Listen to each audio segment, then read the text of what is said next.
is good all the time. He put a song of praise in this heart of mine. God is good, yes he is, all the time. Through the darkest night, his light will shine. God is good, yes he is. God is good all the time. God is good all the time. He put a song of praise in this heart of mine. God is good all the time. Through the darkest night, his light will shine. God is good, yes, God is good all the time. That's right. Listen. If you're walking through the valley, there are shadows all around. Do not fear, he will guide you. He will keep you safe and sound. He has promised to never leave you or forsake you. And his word is true. God is good all the time. He put a song of praise in this heart of mine. God is good all the time. Through the darkest night, his light will shine. God is good. God is good all the time. Yes, he is. We were sinners and so unworthy. Still for us he chose to die. He filled us with his Holy Spirit. Now we can stand and testify that his love is everlasting and his mercies, they will never end. God is good all the time. He put a song of praise in this heart of mine. God is good all the time. Through the darkest night, his light will shine. God is good. God is good all the time. Yes, he is. Though I may not understand all the plans you have for me, my life is in your hands, and through the eyes of faith I can clearly see that God is good all the time. He put a song of praise in this heart of mine. God is good all the time. Through the darkest night, his light will shine. God is good. God is good all the time. God is good all the time. He put a song of praise in this heart of mine. God is good all the time. Through the darkest night, his light will shine. God is good. God is good. God is good. He's so good. He's so good. God is good. He's so good all the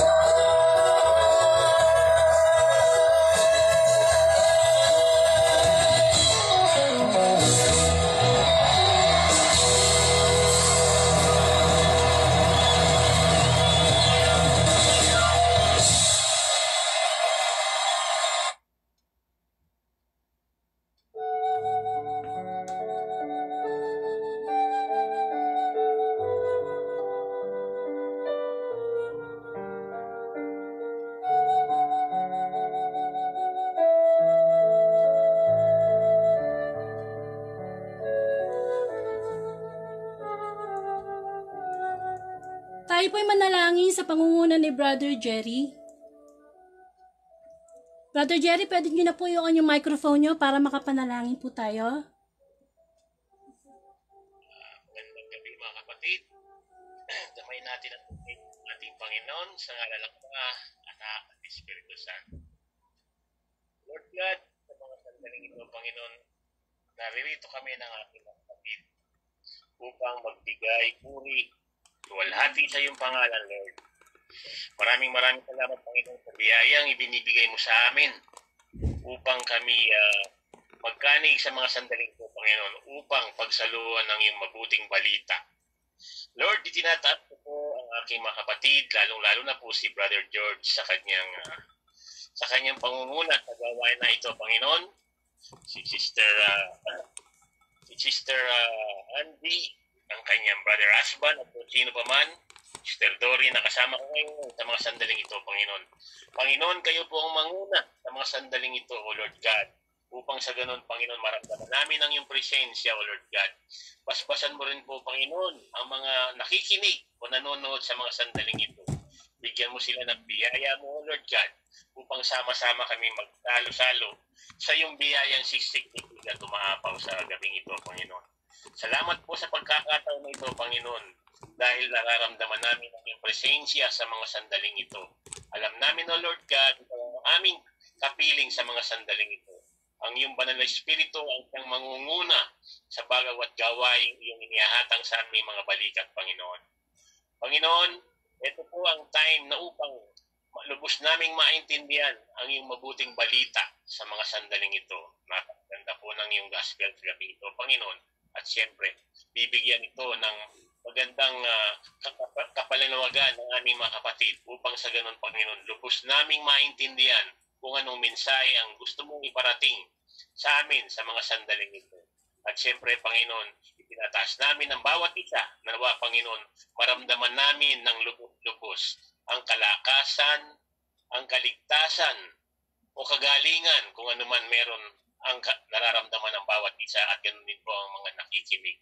Ito po itinataas sa pangalan ni Jesus, magitan ng aming unang si Maria at ang aming amang nakalangit. Amen and amen. Sa ngalan ng Ama, Anak na anak, ng Espiritu Santo. Amen. Amen. Amen. So welcome po. Welcome po sa Word of God live chat. Kumbaga masasabi po natin na first time po natin magkakasama-sama para sa Sunday na to. Ito'y para po sa Panginoon. Yung pong mga bagong pasok pong online, pwede pong paki-off po muna nyo yung microphone nyo. Para sa ganun po kasi nag-e-echo siya eh. Kapag meron po nagsasalita, pwede po paki-off lang yung microphone para po wala pong echo. Salamat po. Ngayon po kung lang nga sinabi ko, every Sunday lang naman po to. 8 to 9. Gagawin po natin to sama-sama para po sa kapurihan, pagbibigay papuri sa Panginoon. Kahit alam na natin yung kanyang mga utos, kahit alam na naman natin yung mga ayaw niya, ito po yung pagpapaalala sa atin, pagdagdag ng ating spiritual na connection sa Panginoon. At sa araw pong ito, October 18, 2020, ang ating pong pagninilayan ay tungkol po sa temptation or tukso. At ito po ay pangungunahan ni Brother George Mendioro. Siya po ang magtatapik sa gabing ito. So, i-welcome po natin si Brother George. So, Brother George, pwede nyo na po i-on yung microphone at yung dun po sa mga makikinig, lahat po tayo, mag-off mo tayo ng microphone para hindi po mag-e-echo. Salamat po. Brother George, ayan si Brother Hello. George. Okay po, sige po. Nadidinig na ba ako? Opo, dinig na dinig ko po kayo. Nadidinig na po ako. Opo, opo. Maraming salamat. Magandang gabi sa ating lahat at inaangkin natin ang pagpapala at biyaya ng ating Panginoon. At nagpupulit nagpapasalamat ako dahil ako po ang ginawang icebreaker ni Sister Angelica dito sa kanyang reflective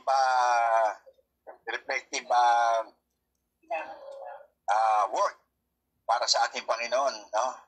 At I was just wondering, no, at sa dinami-dami ng pwedeng magbigay ng panayam, ako pa ang kanyang na anyayahan. Kaya maraming salamat, Sister Angelica.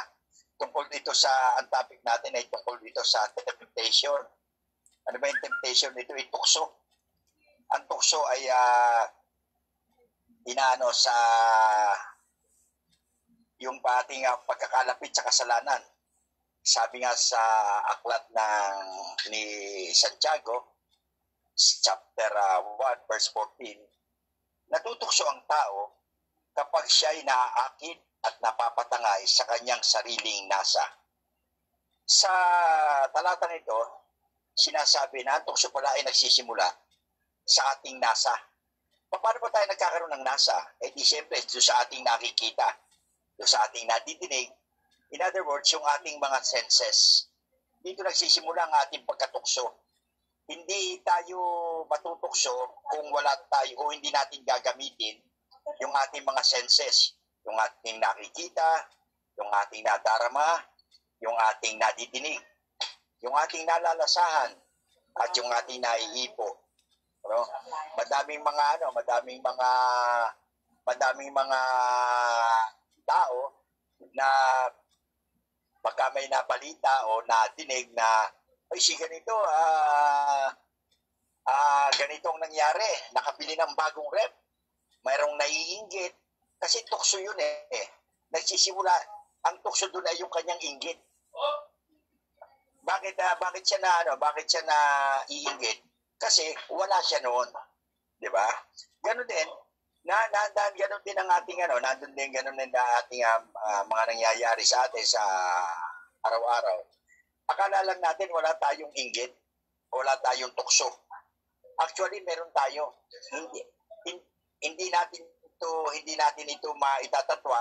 Yung iba hindi lang natin na binibigyan ng pansin kasi napaglalabanan natin. No? At ang unang-unang naapektuhan kapag tayo natutukso, ang ating katawan. Sabi nga sa aklat ng Korinto, chapter 3, verse dahil kapag tayo ay natutukso, ang unang-unang naapektuhan ang ating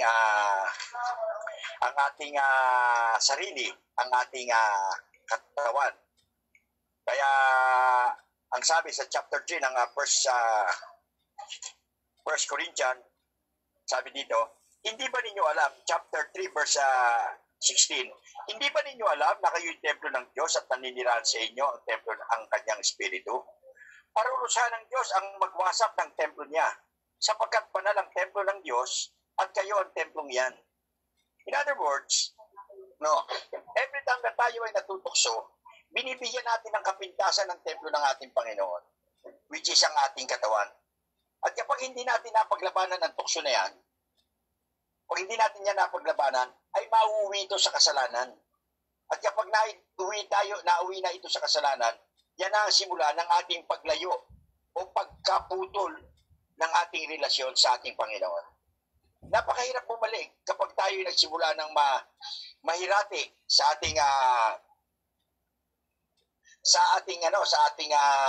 pagka nahirati na tayo sa ginagawa nating kasalanan.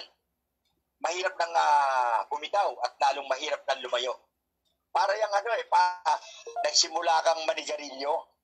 Kapag kaya naninigarilyo ka na, kapag nagsimula ka ng manigarilyo, sa una, nakakahilo, masama ang lasa, pero dahil natutukso ka dahil sa naiinggit ka o gusto mong makagaya doon sa iba na naninigarilyo, kahit na masama ang lasa niyan ipagpapatuloy mo pa rin. Ipagpapatuloy mo pa rin ang paninigarilyo until such time, until the day na mahirati ka na dyan. At kapag nahirati ka na sa iyong paninigarilyo, yun ang mahirap doon. Napakahirap ng bumitaw. Kaya ang pinakamahirap sa tukso ay yung mapatangay ka dyan at mahirati ka. Madaming pamamaraan para mapalayo sa tukso o sa temptation. Alam ba ninyo na ang pagdating ng tukso ay it pops. Kasalanan yan, ang pagdating yan ay parang kasalanan, it pops. Kusang dumarating na hindi mo ito napamalayan. Kaya nga laging sinasabi ng Panginoon, laging sinasabi sa atin ng ating Panginoong Hesus, maging handa kayo. Sabi niya,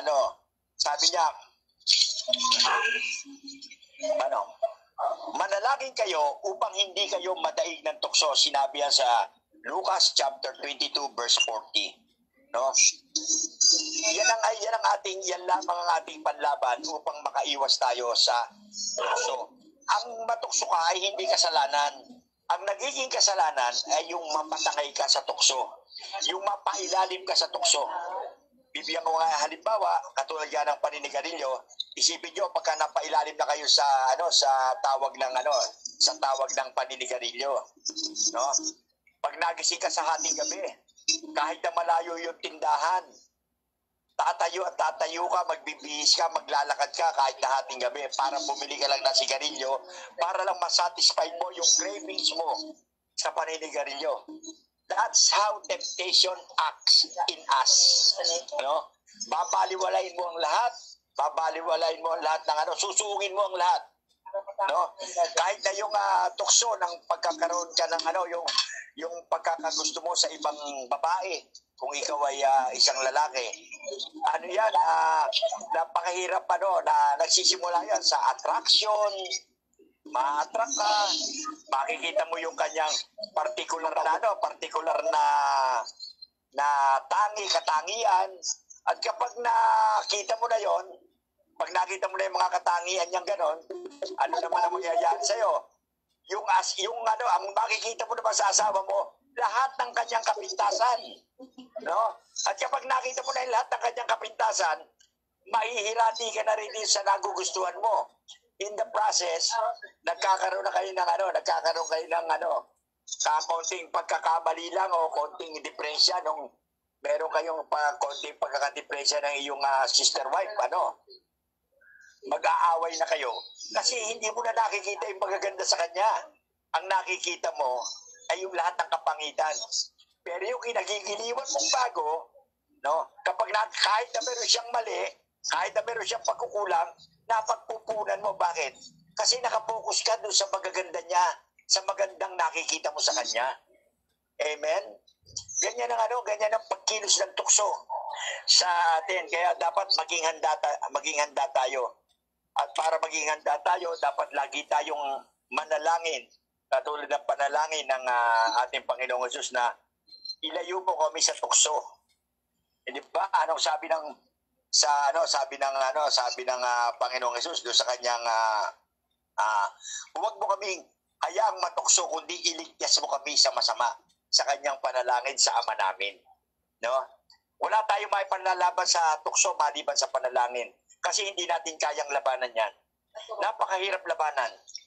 Mapapaglabanan lamang natin ang tukso kapag tayo'y napailalim sa gabay at patnubay ng ating Panginoon.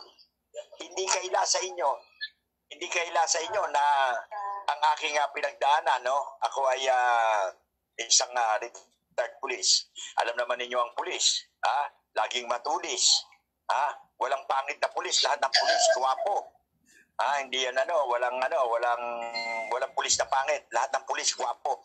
Lahat ng pulis macho. Kaya napakahirap para sa isang alagad ng batas na katulad ko ang makaiwas sa tukso. Tanggihan ko man sila, gagawa ng paraan para lang sila ay anong mga tukso nung ako ay naging pulis. Ang unang mga tuksong na sa akin ay pera, layaw ng katawan, babae, sugal, no? Lahat ng tukso ay lahat ng tukso ay nandyan. No, malaging malapit sa iyo. Napakahirap. Kaya in my 31 years in the police service, no, nung mapaglabanan ko lang ang tukso, at mapaglabanan ko ang mga tukso, nung ako ay napailalim na sa gabay at patnubay ng ating Panginoon. Hanggat hindi ako napapasok o napapailalim sa patnubay ng Panginoon, ay napakalapit ko sa tukso. Konting kibot lang, madali akong matangay. Madali akong kasi bakit? Likas kasi sa tao ang mahina. Likas ang ating kahinaan. Alam naman ninyo ang tukso. Walang tuksong pangit, lahat ng tukso maganda. No? Lahat ng tukso kapag dumating sa atin ang una nating nakikita yung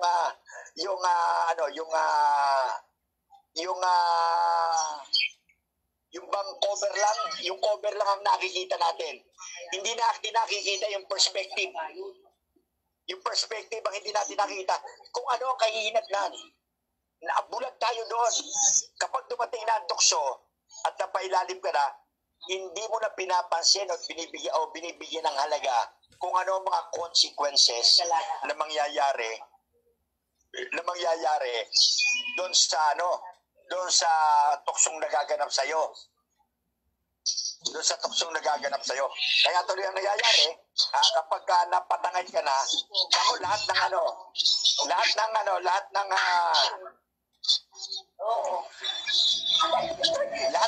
lahat ng nangyayari tuloy ay talagang napapailalim ka na. Kaya nga sabi nga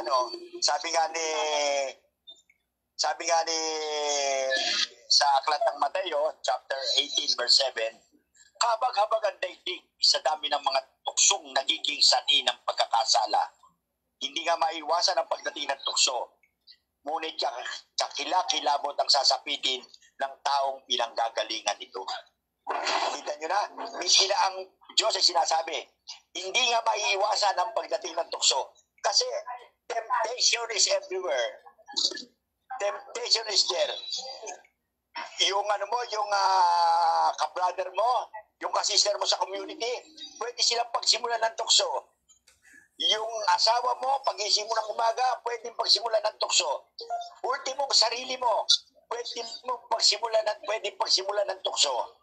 Dahil madali tayong lalo na ito ay sa pakiramdam natin ay magbibigyan ng kasiyahan at kaginhawaan sa atin. Take note yung mga nagaganap, yung mga nangyayari sa ating kapaligiran. Ito lang panahon ng pandemic. Madaming nag-aaway-away, madaming nagkakagalit, madaming na-depress, madaming nag-worry, madaming nag-alala. Bakit? Dahil madaming natukso, no? Ang tukso nila, baka hindi sila mabigyan ng ayuda, baka hindi sila makatanggap ng SAP. Ang unang-unang lang inaaway yung kanilang barangay chairman, ang inaaway yung kanilang mga kagawad, inaaway bandang huli, inaaway ang gobyerno. Nung hindi sila nakatanggap ng SAP, lahat ng tao inaway na nila. Bakit? Kasi napatangay sila rin sa tukso. Hindi nila nakita yung magandang plano ng Diyos kung bakit hindi sila nakatanggap ng ayuda. Hindi nila alam na yung mga pagsubok na dumarating kapag tayo ay tayo natutukso, it is for us. It is for our benefits. Kasi ito ang magbibigay sa atin ng katatagan. Ito ang magbibigay sa atin ng katatagan upang patuloy tayo na makapaglingkod at magkaroon ng tuloy-tuloy na relasyon sa ating Panginoon. Sabi ko nga na-share ko na kay Sister Angelica nung ako ay makanyang ma-interview, isipin nyo nung ako ay nasa pulis pa. Nung ako ay nasa pulis pa, malakas akong manigarilyo. Libre ako sa sigarilyo. Hindi lang basta sigarilyo. Lusin pa. Imported. Libre. Kung bigyan ako ang supply ko ay every 5 days or every 6 days. Meron akong isang paketing Marlborong Lusin. Hindi ko malaman kung yung nagbibigay sa akin ng sigarilyo kung natutuwa sa akin o galit sa akin kasi bigay ng sigarilyo. No, siyempre napapalakas akong manigarilyo. Baka minsan naisip ko gusto na yata ako magka-cancer nito. No?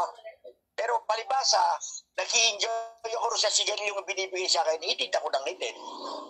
Anong nangyari? Anong nangyari nung ako sigarilyo? Unang-unang nasira sa akin, yung aking boses, naging hoarse. No? Naging parang malat. Nung araw, magaling akong kumante. Pero nasira ako sa pagsisigarilyo. No? Hindi ko yung binigyan ng pansin. No? Hindi lang ako nagkasala sa Diyos, nagkasala pa ako sa sarili ko. Kasi, katulad nga nung binanggit ko kanina, yung chapter 3, verse 16 ng 1 Corinthians, sinira ko ang templo ng Espiritu na nananahan sa akin. Diba? Nung ako nasa pulis din, no? I have a beautiful career as a policeman. No? Anong nangyari sa akin? Dahil ako mahilig sa lahat ng klaseng bisyo, napasukan ko. Pinuntahan ko lahat ng klase ng bisyo. Ang hindi ko lang napuntahan yung pag-iinom ng alak. Kasi hindi ko talaga hindi ko na gusto na kahiligan yan kahit na nung ako'y bata pa. No? Pero lahat ng klaseng bisyo, meron ako. Nagawa ko lahat. Mabuti na lamang at napaglabanan ko yung mga tukso na yan. Nung ako'y mapalubog na, ang akala ng mga tao, wala na akong pag-asa. Pero mabait si Lord. Nung humingi ako sa kanya ng habag at awa, na ako ay iahon niya doon sa lusak na napuntahan ko, tinulungan niya ako. Iniahon niya ako. Inalayo niya ako sa tukso.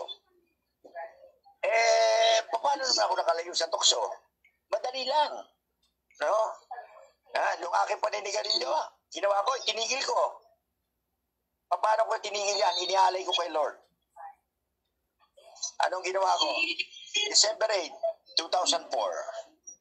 Akala ko pagka December 8, 2004, akala ko birthday yan ni Mama Mary. No, kasi nagsisimula pa lang ako sa renewal.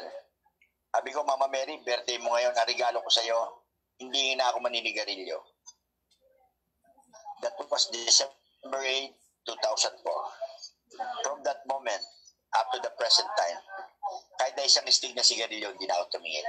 Hindi na ako tumikim. No, paano ko napaglabanan?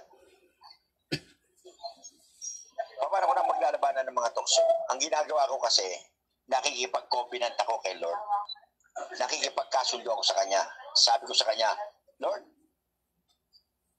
pag ako'y naligarilyo pa, pugnawin mo na ako. Lord, pag ako'y nagbisyo pa uli, pugnawin mo na ako. Ay natatakot ako sa Diyos. Dahil kapag nakikipag-covenant ka sa Diyos, kapag meron kang covenant sa Diyos, siyempre ang dapat na mangibabaw muna sa iyo, yung takot. At kapag natakot ka na sa Diyos, magkakaroon ka na ng sapat na talino at karunungan. At yung talino at karunungan na yon, yun ang magtuturo sa iyo kung paano mo lalabanan ng tukso. Dahil ang una mong aalamin at ang una mong sisiguruhin sa iyong buhay, ano ang kahihinatnan ko kung mapatangay ako sa tuksong nito. And true enough, dahil sa ginawa kong yun, na sa aking buhay, nakaiwas ako sa tukso. Kaya nga, sabi sa aklat ng Ecclesiastico, chapter 26, verse 29, mahirap umiwas sa pagkakasala ang mga mangangalakal. Ang mga nagtitinda ay laging nanganganib na matuksong mandaya. Sabi pa sa Ecclesiastico chapter 18 verse 23, bago ka gumawa ng panata, ihanda mo muna ang sarili. Huwag mong tularan ang tumutukso sa Panginoon. Lahat ng kasalanan na tumukso sa akin na madali akong napaano, ini-offer ko kay Lord. Ipinagkaloob ko sa Kanya. Sabi ko, Lord, sa'yo ko po ay yan ang aking panalangin sa araw-araw, na gabayan niya ako at patnubayan. Ilayo mo po ako sa tukso, lalo higit sa lahat sa kasalanan. True enough, kapag nakalayo ka na sa tukso at nakalayo ka na sa kasalanan, masarap ang pamumuhay kasi wala kang inaalala at wala kang iniintindi. Hindi ka tulad ng una, nung ako'y maraming ginagawang kasalanan dahil ako'y napatangay sa tukso. Alam ba ninyo? Wala akong kapanatagan. Wala akong kapayapaan sa aking isip. Nung ako'y naninigarilyo, ang una kong problema, saan ako, yung paano ako magsisindi uli ng panibagong sigarilyo.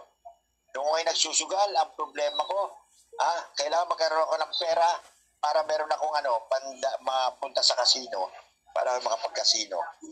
Nung ako ay merong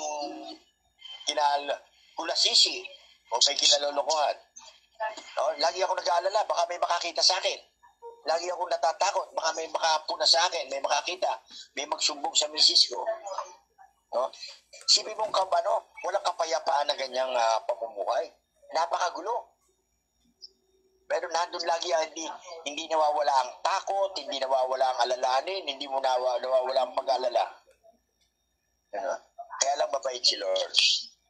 Kapag inialay mo sa Kanya ang iyong alalahanin, ang iyong isipin, ang iyong mga problema, kapag sa Kanya mo ini-offer, si Lord ang gagawa ng paraan. Siya rin ang gagawa ng siya rin ang gagawa ng solusyon sa mga problema mo. Sa una, mahirap. Kasi mahirap talaga mahirap talaga every time na merong pagbabago sa ating sarili o merong changes na mangyayari o merong transformation, there is always hardship. Pero walang problema yung hardship na yun. Ang kailangan mo lang ay maging matatag ka at maging sincere ka sa kagustuhan mo magbago. Kasi nobody can change you except you. Not even God could not change you. Dahil kung pwede yun, sana wala nang magnanakaw, wala nang hold-upper, wala nang drug addict, wala nang drug pusher, walang magnanakaw. Kasi hihipuin lang sila ni Lord. Babait na sila. It is a decision na dapat natin gawin. Kapag in-offer natin kay Lord, tayo ang gagawa nun para sa ating sarili. And that decision will come from us. No? Dahil bukod sa pag-ibig na pinagkakaloob sa atin ni Lord, ang isa sa mahalagang regalo niya sa atin ay yung tinatawag nating free will.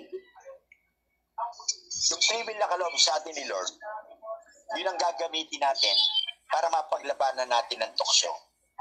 Yun din ang gagamitin natin para makaiwas tayo sa kasalanan. At yun din ang gagamitin natin para makasunod tayo sa kalooban ng ating Panginoon. No? At ang number one, para makaiwas ka sa tukso, lalo higit sa kasalanan, ay yung magkaroon ka ng takot sa Diyos. Sabi nga sa aklat ng Mangangaral, chapter 12, verse 13, matakot ka sa Diyos at sundin mo ang lahat ng kanyang utos, sapagkat ito ang buong katungkulan ng tao. Lahat ng ating gawin, hayag man o lihim, masama o mabuti, ay isusulit natin sa Kanya. At kapag tayo ay natakot sa Diyos, tandaan natin, the fear of the Lord is the beginning of all wisdom. Ang taong matalino at marunong at may karunong na galing sa Diyos ay hindi mapapatangay sa tukso, lalong hindi mapapatangay sa kasalanan. Yan po ang aking buhay. Nilabanan ko ang tukso, nilabanan ko ang kasalanan, binago ko ang aking buhay sa tulong at gabay ng ating Panginoon. At kapag nagawa mo yan, I'll tell you, nagawa mo na ang unang hakbang sa pagsunod sa ating Panginoon. Magandang gabi po sa ating lahat. Sister Angelica. Okay, marami pong salamat. Maraming salamat po, Brother George. Sa mga naka-on po yung microphone, pwede po paki-off muna yung microphone nyo para wala pong echo. Salamat po. So, ngayon po, mag-share na po ako. Mauna na po ako mag-share ng ilang minuto, 3 minutes. Sa akin naman po, pagdating sa tukso, masasabi ko po na iba't ibang tukso din po yung lumapit sa akin. Pero ngayong nakilala ko na po ang Panginoon, masasabi ko na dalawang bagay na lang po ang ginagawa ko pag dumadating yung tukso. Una, halimbawa, feeling ko magagalit na ako. Hindi po ako nakafocus sa emotion ko, kundi nakafocus po ako kay God agad. Nagpe-pray po agad ako. Pagkatapos ko po mag-pray, ang susunod ko pong gagawin, action na. Yun na nga, I will do my prayer. Kung ano po yung hiningi ko sa Panginoon. Halimbawa, sinabi ko, Lord, payapain mo po yung aking damdamin sapagkat ako'y naiinis na. O kaya, Lord, tulungan mo ako kasi ayan na naman yung tukso, yung mga bawal sa akin, like soft drinks, bawal sa akin yan. So, ang nangyayari, hindi na po ako nagfo-focus sa mga tawag ng laman o flesh. Focus agad ako, pray. after pray, do my prayer. So, dalawa lang po yun. Ang first rule ko, pray, then do my prayer. Pagkatapos, ang second rule ko, ang last rule ko, bumabalik ako sa first rule. Yung pray again, tsaka do my prayer. Kasi, patay naman po kasi talaga ang pananampalatayang walang gawa. Ano pong kabuluhan ng dasal tayo ng dasal, hindi naman po tayo kumikilos. Sabi nga po, nasa Diyos ang awa, nasa taong gawa. So, ang ginagawa ko po talaga, kapag ka nandyan na yung tukso, Lord, tulungan mo ko. Hindi ako, kasi dati po, pag ako natutukson ba, nagagalit ako, nakafocus ako sa feelings ko. Ay, nasaktan mo ako, nabwisit ako sa'yo, ikaw may kasalanan. So, nakatingin ako sa sarili ko. Pagka nakatingin po tayo sa ating mga emosyon, yun ang gustong-gusto ng dyablo Yung ang emosyon natin, yun ang sinasamantala niya. Kaya ang ginagawa ko, pagka nandiyan na yung tukso, kumbaga sa internet, kumukuha agad ako ng signal kay Lord. Nagpe-pray po ako. Pagkatapos kong mag-pray, kikilos na ako. Kailangan gawin ko na yung prayer ko. Pag sinabi kong, Lord, tulungan mo akong pumayapa ang aking isipan, yung ginagawa ko na. Ganun. So, magka-partner po yun. So, salamat naman sa Panginoon, kahit pa unti-unti, nagagawa ko po kasi hindi naman talaga biglaan yun Pero pagka, sabi nga practice makes perfect. So, sabi ko na lang sa sarili ko, pray and do your prayer. So, pray and do your prayer. Kasi sabi nga po sa Santiago, na paano daw po natin lalabanan ng tukso? Pasakop daw po tayo sa Diyos, labanan natin ang dyablo at lalayuan niya tayo. Pero pagkalayo niya, lalapit siya uli. Walang katapusang paglapit.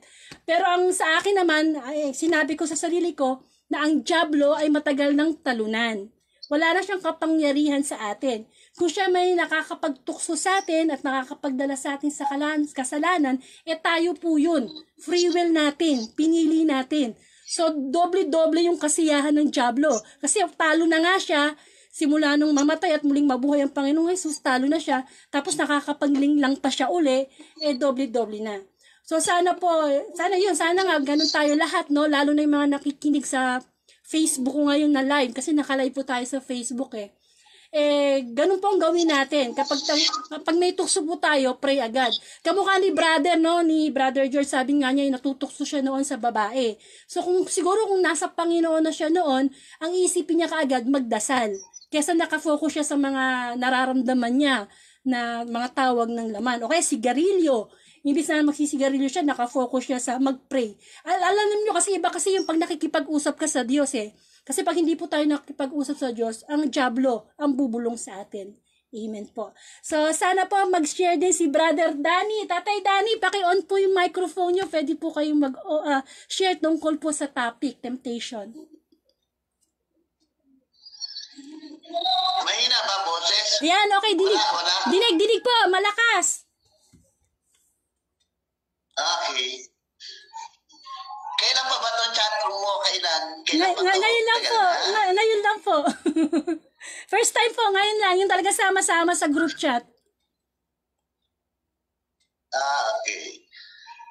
Una lang sa lahat, siyempre, first time ko to. Magandang gabi sa inyong lahat. Yung ating mga, alam mo, sa totoo lang tuwan-tuwa ako dahil na unang-una, siyempre ikaw, patuloy mong ginagawa ang lahat ng bagay para makapag-ikayat, may palaganap ang salita ng Diyos. So, very proud ako sa iyo dahil pinapakita mo talaga kung ano ang purpose ni Lord para sa atin lahat, no? Pero alam niyo, sa totoo lang, kahit naman hanggat buhay tayo, mananatili tayo dito sa mundong ito na maraming mga inaalay sa atin o inihahain ng dyablo upang tayo ay pumasok dun sa tukso o sinasabi nga rin mahulog sa tukso. Lahat yan kahit sabihin pa natin matagal na tayo naglilingkod, may mga pagkakataon na ang galit, no? Ang galit, ang inggit, ano pa man yan, no? Yung pag-iisip natin ng kuminsan nga lang, ako, naamin ko, sa sarili ko, na sa pagdadrive ko, no? So alam mo naman na may batas naman na ang mga tricycle nandiyan lang sa gilid meron, tapos meron biglang sumisingit na mga motor. So bigla rin ako nakapagsalita ng hindi maganda, no? So nandito tayo sa lugar na parang sinasalalaga tayo at tinitingnan ng Diyos kung paano tayo magiging karapat-dapat sa Kanya, no? Bilang Kanyang mga anak. Maraming bagay sa buhay natin na hindi naman natin inaasahan ang pagdating ng tukso. Kaya nga lang, bilang tao, nagiging mahina tayo. Kung minsan gusto lang natin pakita na tayo ay mabuting kaibigan, mabuting tao, no? Kung minsan meron tayong pakikisamahan na alam naman natin masama sa atin yung magpuyat, masama sa atin uminom ng alak, masama sa atin pumunta sa isang lugar na ganito. Sabi nga, do not stand in the way of the sinners or sit in the scoffer's seat. Iwasan natin ang mga bagay na alam naman natin na madudunisan tayo o mauulingan, magiging hindi kaaya-aya sa Diyos. Pero ang tao, lagi pumapasok. Laging gusto parati, no? Kasi bakit nga?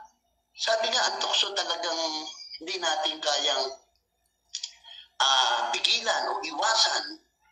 Kaya natin siyang, maiiwasan natin siya. Kasi ang tukso talaga, darating at darating eh. Hindi mo siya pwedeng mawala ang tukso sa atin, sa mundo natin. Pero, nasa sa atin kung paano natin ito tatalikuran, kung paano natin ito maiiwasan. Dahil nga lang, isang bagay lamang ang magiging dahilan upang tayo maging matatag dito, ang pagkapit natin sa Diyos. Kapag ang isang tao ay wala pa talaga sa Diyos, wala pa sa buhay spiritual, laging pumapasok sa buhay ng kapahamakan. Ang buhay ng kapahamakan na ang tawagin natin ay kasalanan na magdudulot sa atin ng pagkawala ng buhay na hinihanda sa atin ng Diyos, yung buhay na walang hanggan na buhay. Yung spiritual natin na yung spirito na kaisa ng Diyos sa atin, no, dapat yun ang maibalik natin sa Kanya. Maraming tukso, marami. Kahit nga yung sa pera, tayo, yung sa relasyon, sa mag-asawa, kahit na matagal na, minsan mayroong pagkakataon sa konting problema, pwedeng magsalita kayo ng masakit na bawat isa, no? Ngunit ito lamang ang nagiging, nawawala ito, nakokontrol ito, kapag tayo ay nasa buhay ng pagkilala o buhay spiritual na ating ginagampanan. Aminin ko, tayo naman lahat ay nagdaan sa buhay na hindi kalugod-lugod sa Diyos. Pero pag dumating na yung oras na nakita natin at pinakita sa iyo ng Diyos na ito ang dapat gawin, ito ang purpose ko, ito ang gusto ko sa inyo, yung mabuksan yung isip natin na tanggapin. Alam niyo, nung araw, sobrang yabang ko nung araw. Bakit? Kaya ako masasabing mayabang, ay mabuti akong kaibigan. Mayabang ako, mabuti akong makisama. Ano gusto mo? Punta tayo sa club? Ilan kayo? 5? Tigi-tigi sa babae, bibigyan ko kayo. Kaya ko yan. Lahat kayo bibigyan. Sobra akong makipagbarkada. Pagkamat yung biyayang binigay sa akin ni Lord, yung pera, hindi ko naayos. Hindi ko nagamit sa maayos. Nilagay ko sa club, sa pambababae, sa pag-inom. No, malapit sa akin, sobrang malapit ang tukso kasi may pera nga. Nawala yung, ito ba? Nawala yung dati na, ito na ba ako ngayon? Alam niyo, nung na-realize ko nung may tinamaan ako ng may head servant na nag-talk, no? Sabi ko nga dati nung pumunta yung samahan ng Jesus One sa bahay, sabi ko nga sa misis ko, Mami, maganda ka ako yan, mga grupo mo na yan. Sige ka ako, papuntahin mo sila sa atin lagi tuwing Webes, dito na lang sa chapel. Isipin mo ha, may sarili akong chapel. Pero wala akong hilig kasi kaya ko lang naman pinatayo yun dahil sa misis ko. Sabi niya, Tay, di ba nangako ka sa akin na magpapatayo tayo ng chapel sa compound? Sabi ko, oo nga pala, Mami, sorry, sige, papatayo ko na. So, ibig sabihin, gamitin natin yung chapel sa ganyang gawain. Gusto ko yan. So, daming ginagawa na yung prayer meeting, yung mga Bible study, o BEC sa chapel. Ang gawa ko lang, sabi ko sa misis ko, ako na magluluto. Wala ka na intindihin, basta yung Webes, mamamalengke ako. Tapos, lulutuan ko kayo, sabihin nyo kung ano yung handa niyo. Gusto nyo handa, ano kakainin, sabihin ko. Hindi ko siya pinakikilos. Basta doon lang sila sa kanilang BEC, Bible study nila. So, alam mo ginagawa ko pag nagluto ako? Sinasabi ko doon sa pamangkin ko, bumili ka ng ganito, ito gusto sa palengke, ito lutuin natin. Bumili ka na rin ng pulutan. Hanggang iluluto natin, siya tayo. Mag-iinom kami. Hanggang nagluluto, yung misis ko at yung mga kasamahan niya nandun sa chapel, ako naman, tagay lang ng tagay, kwentuhan lang, nagluto. Pag okay na, handa na, at alam ko, kumanta na sila para nagdasal na, handa na yung pagkain. Pero nakatauma na ako noon, nakainom na ako. So, dumating yung isang time na nakatapos agad ang pagluto. Nag-shot na rin ako eh. Naantay ko silang matapos, hindi pa tapos. Yung pamangkin ko kasi umalis eh. Sabi niya, tawag ako sa bahay, ikaw na muna. Sige ako, luto na naman lahat eh. Ako na lang, yanda mo lang sa labas. Di nakikinig ako ng salita ng Diyos. At makinig ako dahil ayokong makinig eh. Nung mapakinggan ko yung sinasabi ng nagsasalita, na nagsishare, sabi ko, bakit ganun? Lahat yata ng mga sinasabi nito para sa akin. Lahat yata ng binibigyan. So parang ako na tinutumbok ito. Parang hindi ko malaman. Sa sarili ko, hindi ko talaga malaman. Lahat ng salita, ng detalye, para sa akin. Tapos sinabi ko na sa sarili ko, bigla akong nanlamig, bigla akong nanlumo, bigla akong naiyak. Sinabi ko sa sarili ko, Lord, eto na ba ako? Eto na ba ako, Lord? Eto na ba yung dating sakrista nung araw? Eto na ba yung dating naglilid ng rosary nung high school? Sa campus namin, ako tagalid ng rosary every morning. Eto na ba ako ngayon? Parang hindi ko na yata kilala yung sarili ko. Ito na ba yung madaling araw nung high school, laging nagsisimba? Bakit napunta ako rito? Umiyak ako. Sabi ko, Lord, sorry talaga. At that time na yun, yung aking mga bisyo, yung misis ko, payat na payat. Nung matapos yun, meeting na yun, nakita ko yung misis ko, nahiga. Tahimik siya eh, mabait ang misis ko eh, matiisin. Tinignan ko siya sa kama, naiyak ako. Sabi ko, Lord, dito ba yung babaeng binigay mo sa akin na napakaganda, maganda ang katawan, masigla, pero ngayon payat na dahil sa kagagawan ko. Sinisira ko yung sarili ko, Lord. Sinisira ko rin yung misis ko. Umiyak ako. Sobra. Sabi ko, Lord, hindi pa naman huli ang lahat. Sabi ko, hindi pa huli ang lahat. Alam niyo, yung time na yun, kaya nangayayat ang misis ko, yung mga sasakyan ko, unti-unti, nawawala, na ibibenta ko. Yung negosyo ko, nawala rin. Kasi hindi ko nagamit yung biyaya ng Diyos sa mabuti. Nagamit ko sa kapritsyo ng katawan. Pero nung makilala ko siya, wala na, yung mga sasakyan, wala na rin gaano tanggap na trabaho. Sabi ko nga, Lord, siguro tinatapik mo lang ako, pinababalik mo ako sa iyo. Alam ko, mahal mo ako, nagkasala ako. Yung pag-amin kasi, nagkasala ako talaga, Lord. Baguhin mo ako, tulungan mo ako, at tutulungan ko rin yung sarili ko. Wala na akong sasakyan. Nilalakad ko na lang yung chapel, yung simbahan sa bayan. Nagsiserve ako kung ano lang. Nakita ko kay Lord, tapos nakinig na ako ng mga gospel, nakinig na ako ng mga meeting, lahat na. pinakinggan ko at bawat salita nila, pagbabasa ko, nagkakawaran ako ng sarili kong reflection. Hindi lang ako nag-relay sa pakikinig. Pag nagbasa ako, nagre-reflex din ako ng sarili ko.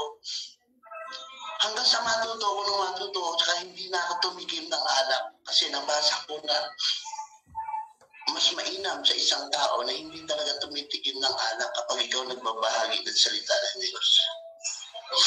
So, yung biyaya na yun, pumasok ako ng Christian Family Movement para sa mag-asawa. Nabigyan kami ng pagkakataon na kami yung maging head ng nagbigay ng pre-K na sa lahat ng ikakasal. Tapos sa Komisyon ng Pamilya at Buhay, nabigyan kami ng pagkakataon na maging head kami. Na-operan kami sa radyo na kasi ang Lord ang nagdadagdag eh. Kasi kapag ginusto natin na baguhin at maglingkod sa Diyos, walang imposible dahil ninais natin. So yun, lahat ang daming ibinibigay ni Lord, pero never kami tumanggi. Hindi kami tumatanggi. May mga pagkakataon na, kagaya ngayon, dito yung sinasabi na Catholic Grandparents Association, dito sa buong Bulacan, kami yung head ng misis ko, lolo. Pinakabata, pero marami kami apo, pero kami yung pinaka-head sa buong Bulacan. So, ibig ko sabihin, hindi ko siya pinagmamalaki sa inyo, kundi ikinukwento ko lang na binabahagi ko lang how the Lord put us in this situation. Why? Because I offer wholeheartedly ang pinakamaruing tao sa sarili ko. Marumi ako, Lord. Hindi pa na tumitingin si Lord sa karumihan natin kapag gusto natin siyang tanggapin at baguhin sa sarili natin. Hindi pumipili si Lord ng isang taong malinis at banal para magsalita kasi nananatili yung mga tao. Sabi ni Lord okay ka na. Diyan ka na lang. Pero ito ang gusto kong iligtas. Di ba? Lahat naman na nagsasalita ng maayos, mas magandang ibahagi ang buhay na ang pinagdaanan ay galing sa dilim, galing sa marumi. Yung transformation na nangyari sa buhay, kung paano na nabago ang sarili mula dun sa karumihan, mula dun sa kasalanan. So ako ngayon, masaya ako kahit na ang misis ko, iniwan na ako dahil nawala na siya. Kaya nga nung una na, kaya si Sister Angelica, yung time na yun, kaibigan ko yung mister niya, kasamahan ko sa simbahan. At merong kami ni Sister Angelica na ang tawag niya sa akin ako naman anak tawag ko sa kanya. Nakita ko yung potential. Lagi niya akong tinitingnan niyo. May gusto siya sabihin sa akin. Kaya nakita ko yun.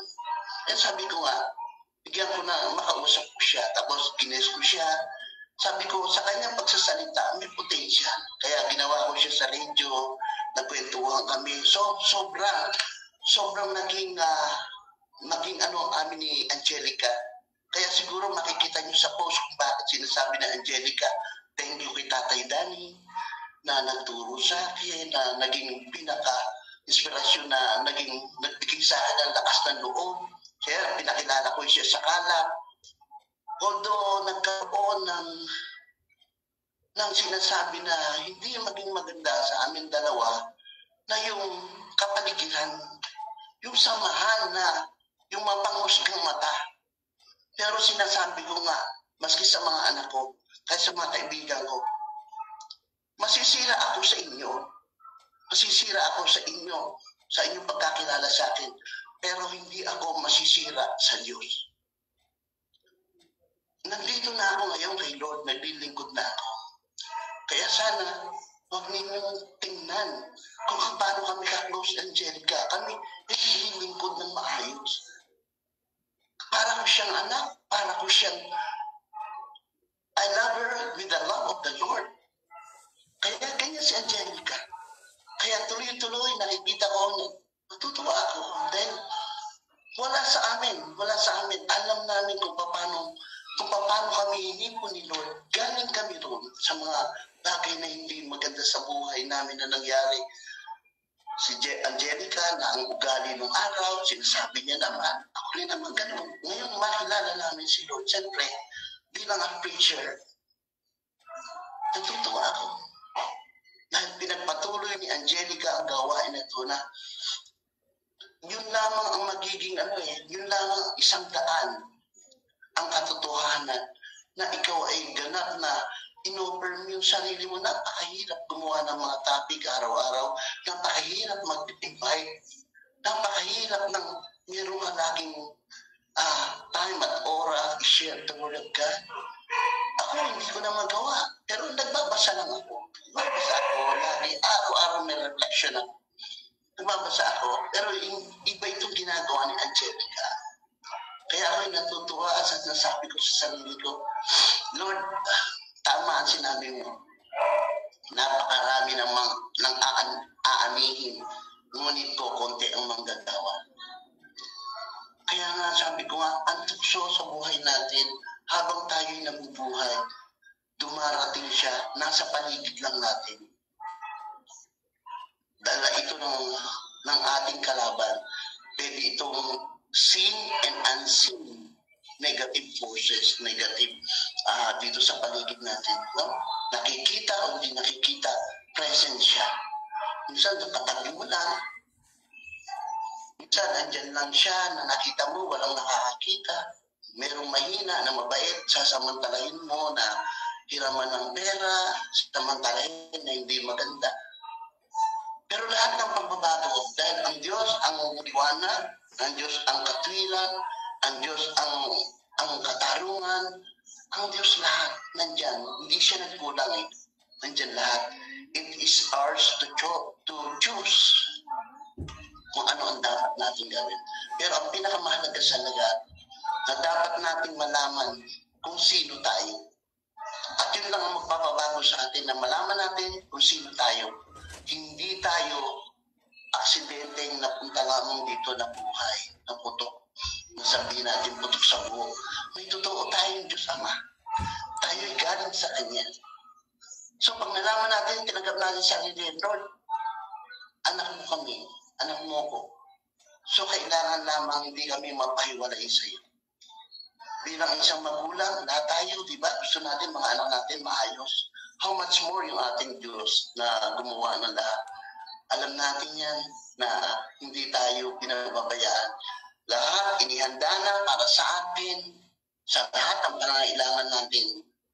Kaya lang dapat natin magamit ito for His glory, for His purpose, for everything na magiging kalugod-lugod sa Diyos. At dapat, sabat, kung tayo nagbabahagi, kung tayo may gumagawa, kung tayo manggagawa sa utusan ng Diyos, kung may nakikita sa ating pagbabago, dapat nakita ito ng tao, yung liwanag, hindi sa iyo, kundi ang makita ng tao, yung tinadala mo mismo, ay yung Diyos ang makita sa iyo. Hindi yung sarili mo, kasi pangit yung naglilingkod na para tayong mga taong para tayong libadura na mapaalsa, no? Marami kasing mga manggagawa na sa atin, sa ubasan ng Panginoon, na libadura. Huwag natin gamitin yung mga parang mga ginagawa ng mga Pariseo na ang mga sinasabi nila ay hindi nila isinasabuhay. So tayong mga tagapagsalita, kung ano yung ating sinasabi, kung ano yung ating pinabahagi para sa kaharian ng Diyos, dapat makita ito sa buhay natin. So sana magandang gabi at laging saan ninyo kung may ganitong may time ako. Ngayon may time nga lang ako. So sabi ko nga invite ako ninyo, mag-join kayo. Sabi ko ano ba ito? So hindi ko naman nagpili. So nakita ko kayo at masaya ako at magandang gabi kahit pa paano itong oras na ito. Nagkaroon tayo ng sharing, nagkaroon tayo ng ganitong bahaginan para sa ating mga gawain pangkaluluwa. At sana bawat isa ay may matutuhan tayo sa bawat isa. Dahil lahat naman tayo ay tinatawagan ng Diyos upang maging maging instrumento sa pagbabahagi ng kanyang kaharian, ng kanyang salita. Magandang gabi sa inyong lahat. At ako'y masaya. At si Angelica, magre-resume na yung radio natin. Nasasabi ko ulit akong makilala ka, makasama ka. At yung ating dating, yung ating topic sa radio, namimiss ka rin siguro nila. Magre-resume na yung ating radio. At ikaw ang una kong guest ulit. Amen. Amen. Gandang gabi sa inyo. Okay, magandang gabi din po. Maraming salamat po, Tatay Danny. Tunay nga po na tama yung sinabi niya, no? Alam niyo po ako po'y dumating sa punto talaga na nag-backslide din po ako sa gawain. Pero talagang tinatawag po ako ng Panginoon. Kaya nung magbalik naman po ako, tamang-tama, nung nagbalik ako, marami din pong mga hadlang o tuksong dumating. Pero ibinigay po sa akin si Brother Danny, siya po yung hinipo ng Diyos, para yung time na mainit ako na walang tumutulong sa akin, siya po yung binigay ng Panginoon na tumulong sa akin para ipagpatuloy yung gawain. Kaya nga sabi ko nga, pinagpipray ko kay Lord na nagkaroon ng lockdown. Sabi ko, naku, paano na yan? Mahinto yung pagraradyo namin ni Brother. Pero salamat sa Panginoon na lagi ko naman po hinihingi sa aking dalangin ang wisdom. So sabi niya, gamitin mo ang online. Meron ka namang internet, meron kang laptop, meron kang desktop, meron kang cellphone. So, naisip ko po yung Facebook Live na Everyday Gospel. Kasi po, everyday naman po ako nagbabasa ng Bible. So, sabi ko gusto kong i-share. At saka talagang totoo po yun, hindi po talaga madaling gumawa ng topic araw-araw. Kasi po, syempre, po yan talagang kailangan po ng wisdom dyan mula sa Panginoon Kaya ang sabi ko nga sa Panginoon, lagi po niya akong tulungan. At salamat naman sapagkat itong mga family ko, talagang tinutulungan po nila ako. Brother Danny, salamat. Ang babait po ng mga kasamahan natin sa kalap ng mga brother tsaka sister. Kasi sila po, kapag in-invite ko po sila nga mag-share sa gospel for the day, umuoo po sila. Tapos hindi lang po yun. Yung ating ka-brother na nag-share, nag-i-invite pa ng ibang pwedeng i-rekomenda sa akin para mag-share. So talagang masasabi ko po na kumikilos ang Panginoon sa social media. And of course, kamukha po ngayon, every Sunday lang naman po to. Itong Word of God, every Sunday lang po, 8 to 9. Kumbaga tayo po magkakaroon ng group chat live at the same time live po tayo at the same time naka Facebook live para yung pong ibang Facebook friends ko na ayaw magpasok o mag-join at least kahit sa Facebook makapanood po sila. So masasabi ko po talaga na ako po sa totoo lang ako'y po galak na galak kapag ako po ay nakakapagpahayag ng mabuting balita sa bawat araw. Hindi po ako napapagod. Kumbaga sabi ko kulang na kulang pa po itong ginagawa ko sa kabutihan ng Panginoon. At lahat po binabalik ko sa Panginoon. Amen po. So maraming salamat po. Alam niyo po talagang 8 to 9 lang tayo. Pero since first time medyo sumobra tayo sa oras, pero masasabi ko sa susunod na Sunday, iimbitahan ko po kayo ulit sapagkat ang magtotok naman po ay taga-kalap din, si Brother Moises Kuya Koyes. Yan, siya po yung magtotok, siya po magtatapik. So ang gagawin po natin, 7:55, magsisend na po ako ng link. Eksaktong 8 o'clock, mag-start po tayo. 8:05, magpe-prayer, opening prayer. Ay, 8 to 8:05 opening worship song o joyful song. 8:05 to 8:10 tayo po yung mag-opening prayer. Tapos 8:10 to 8 basta 20 minutes po yung topic, yung magta-topic. Tapos pag after yung 20 minutes, 33 minutes na sharing kung sino pong gustong mag-volunteer na mag-share about topic. At pagkatapos po nun, yung remaining 5 minutes, yun na po yung ating closing prayer. So ngayon po, iniimbitahan ko po si Brother Jorwen para magkaroon po tayo ng closing prayer. So paki-on na po yung microphone nyo, Brother.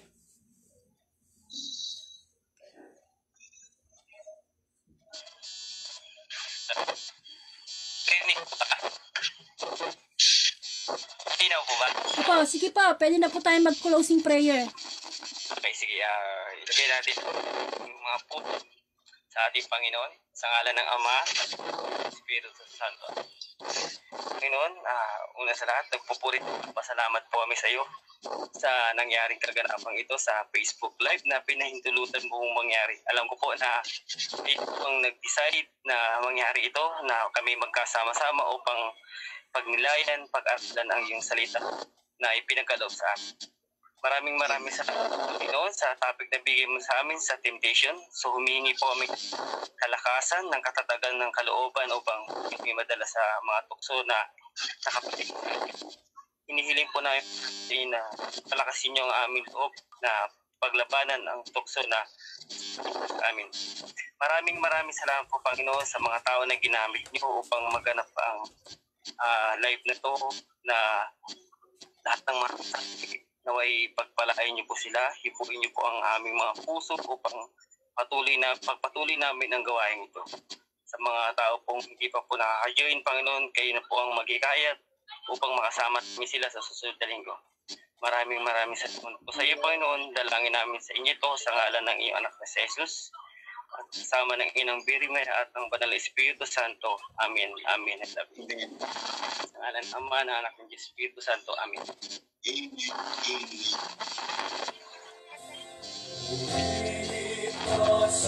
Pasalamatan sa masayang awit. Purihin natin at pasalamatan ang Diyos ng pag-ibig.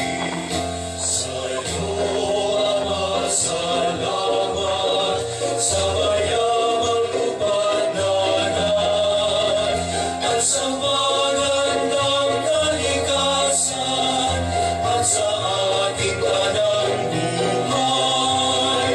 Purihin pasalamatan sa masayang awit.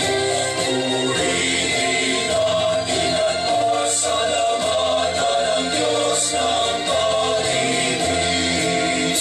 Salamat kay Kristo sa kanyang halimbawa at sa buhay niyang inialay sa ating kaligtasan.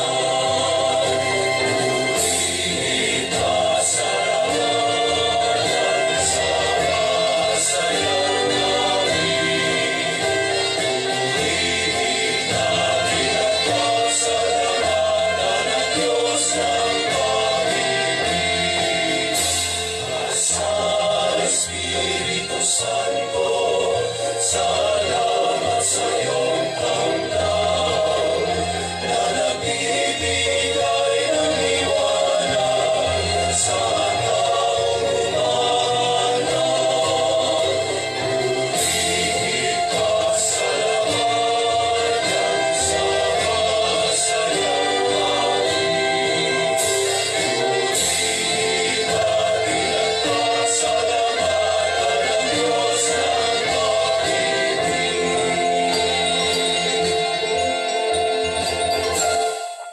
Purihin natin at pasalamatan ng Panginoon sa gabing ito. Maraming salamat po. Pwede na po kayong mag-off. At sa susunod pong Sunday, sana magsama-sama po tayo lahat. To God be the glory po.